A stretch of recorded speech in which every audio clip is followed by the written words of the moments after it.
Hey everybody, this is Noah back for episode 31 of my thought bubbles. This is like one of the few weeks where like I have multiple days to record, so I have time in between. So hence why I'm in a different shirt and maybe like my lighting looks a little bit different. I'm about to go on a walk after this. It's like the first episode I filmed in the week was on Monday, and today is Wednesday. Life's been going a little bit better since I recorded the last episode. I don't remember exactly what I said, but I remember I was like pretty frustrated, which kind of goes into like what I'm going to talk about today. But at the very least, I'm pretty happy that like things are going a little bit better right now. Um, I think the topic of today is going to be centered around problem solving and like my obsessive like compulsion towards problem solving.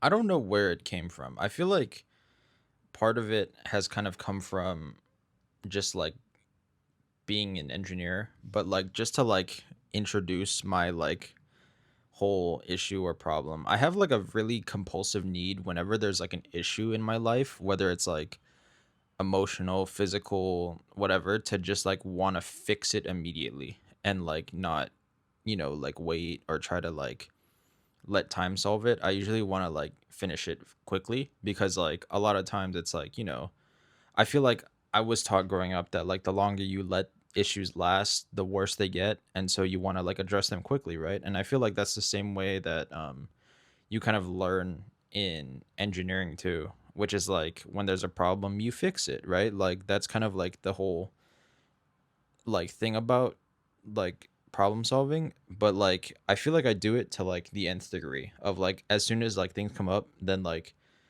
I want to try and resolve it or like try and resolve issues as soon as they come up.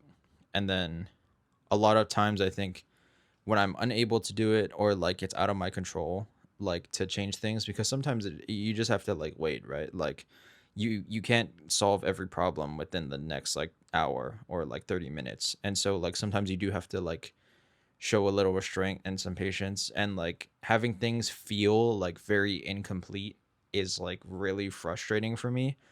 And I'm not sure where I picked it up, because part of it I think is for sure like the engineer brain, like I mentioned, is kind of like see problem, do problem. You know what I mean?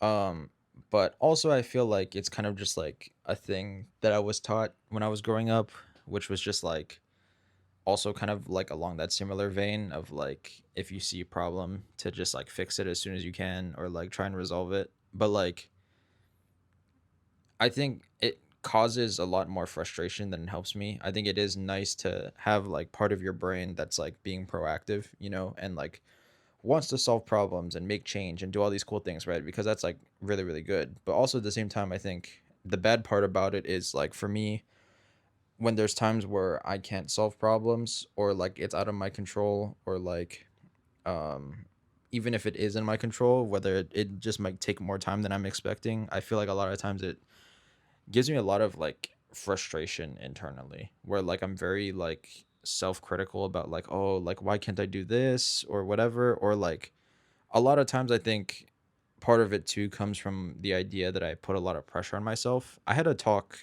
with somebody recently that we talked about this, but like it was kind of something that she noticed was that like I put a lot of pressure on myself unnecessarily, and I like thought about it for a while and I was like, that's pretty true. Like it's not actually other people putting pressure on me, it's kind of just me versus me, it's like I'm fighting myself. But like I think part of it is like that pressure to succeed, and what comes with that pressure to succeed is to like do things quickly, right? Or like solve problems or like do whatever. But like um that pressure is not really real, like I'm not gonna like get fired just because I do something like a little bit slower. I'm still like within my first year, right? Or I just finished my first year, which is kind of cool. But like, you know, I'm where I'm at because of like all the good that I've done so far and all the good work that I've done. And like it shouldn't be like a, oh, now there's like additional pressure on me. I would like feel like it's like a framing thing for me of like, I'm getting a lot of these new things and new opportunities at work, and it's because like I earned it, and they trust me to do good stuff, or like good work. But like despite that, it's still new, stuff that I have to learn, and expecting to kind of like solve all my issues or get everything right the first time is like not really a realistic thing. And I think a lot of it is just like anxiety based, if that makes sense. Like I think a lot of my obsessive need to be like this completionist or like do whatever it is, right? Like I feel like a lot of it just comes from like anxiety of like being not good enough to do something, or like leaving things incomplete, and like having a lot of anxiety around that, because like I think it's like something called like the completionist principle. I think it's like a video game thing where like let's say like you're in a video game and you're like mid stage and like you get called to dinner, right, by your parents. Like even though you're at dinner, like it's still kind of sitting in the back of your head, like I'm gonna, as soon as I finish up, I want to go and like finish this, like finish the level, right? Because you want to complete it.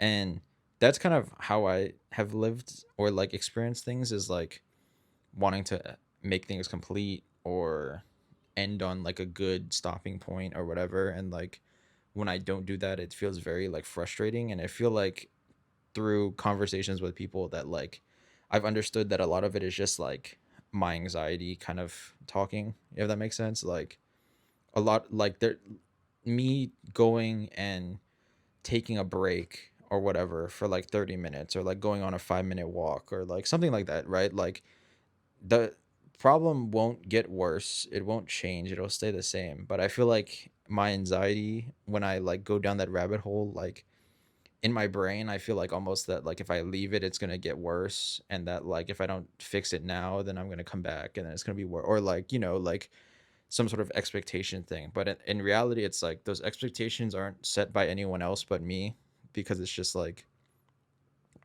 my anxious brain talking. And also at the same time, it's like things aren't necessarily going to get worse just because like I leave for a few minutes, to regain. And I think it's also useful. I think I talked about it in like the break episode that I did in this series, but like when you take breaks, a lot of times, like when you work yourself to exhaustion or like get super super frustrated about like a certain thing, like what ends up happening is like I feel like you don't actually do your best work, or like you're unable to kind of see the problem, even if it has like a really really simple solution. You like overthink things, and like you go so far down the rabbit hole, and you're just I at least this is how it is for me. Like I get super frustrated, right? Because it's like you sit there and you're like, what do I do? How do I solve this problem? And like sometimes it's like really really simple, right? Like an example is like um I've had my new Storm bowling ball for like a month or so ish. I don't remember when exactly I got it, but like I have it. And for the longest time I haven't been able to like throw it well. Like it's taken a long time, and like I just couldn't get it, and I thought it was like a form thing and didn't do. Turns out all I really needed was like a single piece of tape in the thumb hole, because I just wasn't like able to hold onto the ball properly, and it like was just falling off of my hand, and that was it. And it pretty much solved all my problems. Like that's kind of like a good example, at least in recent memory, of like times when, if especially if you're just frustrated and you're trying to like force things to completion, that like in reality what ends up happening is you just end up building up a lot of like resentment and frustration for yourself, and then you sometimes will just miss the like really obvious answer that's right in front of you. And I feel like that happens so much for me. And yeah, I think that is like one thing of like overlooking things. Definitely like the frustration from kind of just like being able to step away and leave things incomplete because of like the anxious brain telling me like, oh, like things are going to get worse if you don't fix it now, or like someone's going to be like disappointed or whatever. um so one thing that I think has been useful that I was told was like to use like kind of just like be more willing to like sit with emotions and sit with things. Like if I'm ever frustrated or angry or upset or even sad, happy, whatever it is, to not like like just sit there and feel the emotion, or like feel whatever it is that I'm feeling for like a minute, and then like come back to things. Like instead of trying to, because I found that like a lot of times whenever I was frustrated because I couldn't complete something, or like I had this anxiety in my brain, I kind of like would immediately go from that into like thinking about all of like the things that could go wrong, and then like it kind of just spirals, right? I just start spiraling because it's just like when you have like a when you are like a super big overthinker, or like you have a lot of anxiety, like that's kind of like just how your brain works, right? Like you automatically just start like thinking through things like, how do I fix this, what if I do this, like you just like start spiraling, and then eventually you kind of just get caught in this loophole of like, being self-critical or having like anxious thoughts and whatever. So what I was told was basically to just take some time and like sit with the emotion, and instead of trying to like diagnose or say like why do I feel like this or whatever, like kind of reframe it in a way of like just saying what am I feeling? Not why am I feeling, but just what. And then kind of sitting with the fact like, okay, I'm upset right now. I don't have to ask myself like why or whatever it is. Just kind of like sit with the emotion, and then let it be for like a little bit, and then kind of acknowledge it and move on.